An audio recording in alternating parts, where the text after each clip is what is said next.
In the top stories, former top cop praises government's unprecedented success.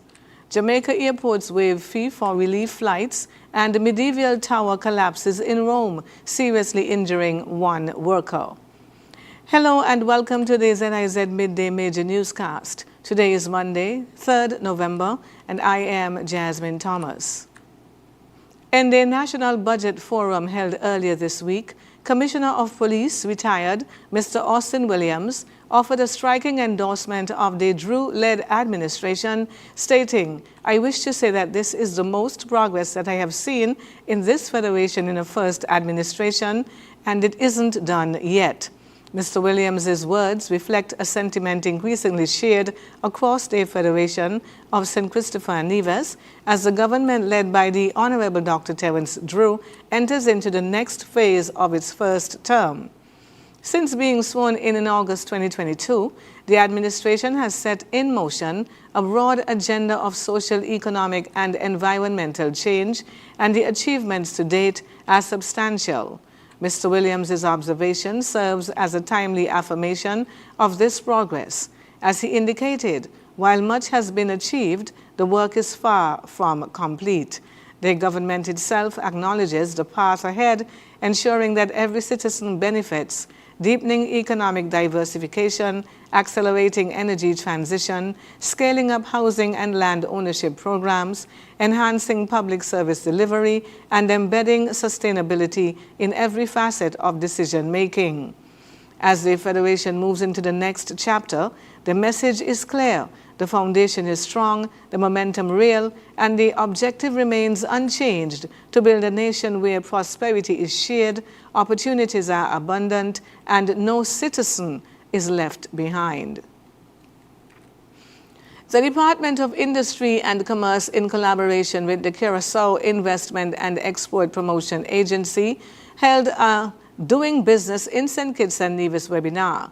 The objective was for Curacao businesses and entrepreneurs to fully understand the economy of St. Kitts and Nevis and obtain pertinent information to explore business opportunities in one of the fastest growing markets in the region.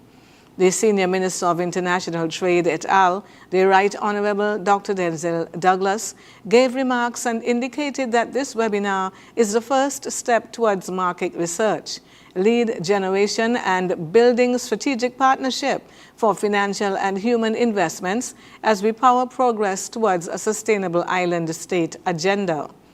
The presenters not only sold St. Kitts and Nevis as an attractive investment jurisdiction, but certainly left a lasting impression on the Curaçaoan businesses, exporters, investors, and trade professionals. This important webinar has demonstrated that when Caribbean nations share knowledge and collaborate, we move closer to building a more resilient, innovative, and interconnected region. The St. Kitts Electricity Company Limited, SCELEC, is advising the public of scheduled maintenance outages for the week of November 3rd to 7th, 2025. For today, Monday, 3rd November, from 9 until 3 p.m., Sadler's Village. On Tuesday, 4th November, 9 in the morning to halfway 3, and 9 in the morning to 3 in the afternoon, Milliken Estate and Cedar Grove. On Wednesday, 5th November, from 9 in the morning to 1 in the afternoon, area to be affected, Harris's Village, and from 9 to 3, Barrio Village. And for Thursday, 6th November, from 9 in the morning to 1 in the afternoon, the area to be affected, Middle Island Housing Project, Upper Shaw Avenue, and Upper Tibu Avenue, and from 9 in the morning to 3 in the afternoon, Connery Beach. The scheduled outages are necessary to perform maintenance as part of ongoing efforts to improve reliability. We now take a look at news on the regional scene.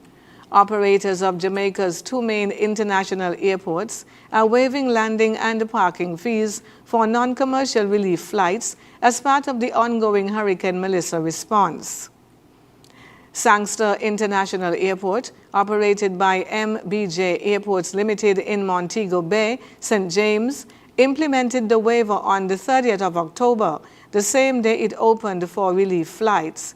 The airport has since resumed limited commercial operations, and relief flights eligible for the fee waiver include those carrying food, drinking water, medical equipment and pharmaceuticals, shelter materials, hygiene products, fuel for emergency operations, and other items designated by the Office of Disaster Preparedness and Emergency Management and relevant government agencies.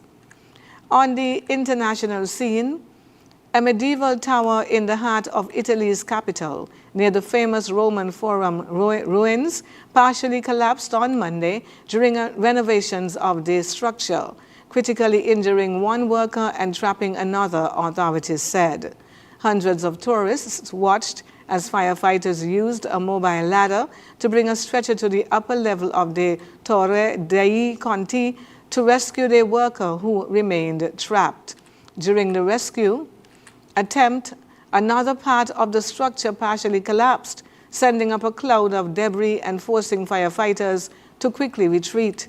Firefighter spokesman Luca Cari confirmed that the one remaining worker remained trapped hours after the initial collapse. He added that a rescued worker was being treated in critical condition and that another 3 workers were rescued unharmed. We now take a look at the latest weather bulletin. Present weather across St. Kitts and Nevis is fair skies with slight dust haze. Winds, a moderate breeze of 13 miles per hour from the east-northeast. Seas are 1.2 to 1.8 meters or 4 to 6 feet. The weather forecast for St. Kitts and Nevis, partly cloudy with a 40% or moderate chance of showers. Weather tonight, partly cloudy with a 70% or high chance of showers. Sunset this evening will be at about 5:39. Sunrise tomorrow morning is set for about 10 minutes past 6. And that brings us to the end of the Midday Major Newscast. Join us this evening for these stories and more. Thank you for tuning in. I am Jasmine Thomas.